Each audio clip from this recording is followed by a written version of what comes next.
Deep-sea anglerfish are strange and elusive creatures that are very rarely observed in their natural habitat. Fewer than half a dozen have ever been captured on film or video by deep-diving research vehicles. This little angler, about 9 centimeters long, is named Melanocetus.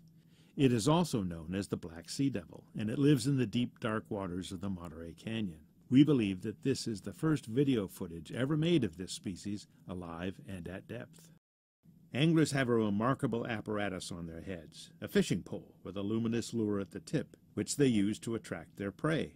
In the darkness of deep water, they flash the light to attract prey and draw them near the angler's mouth. When a fish or squid swims up, it is quickly inhaled by the angler's huge mouth and trapped by its long, sharp teeth. Given the shape of this angler's body, it's pretty clearly not designed for speed. Instead, these are ambush predators, lurking in the darkness to grab an unwary meal. Another thing we can tell from the shape of the body is that this is a female. In this species, the males are much smaller, and they lack the fishing pole and lure. Males are ill-equipped for feeding, and their sole responsibility appears to be to find a female and mate with her as soon as possible.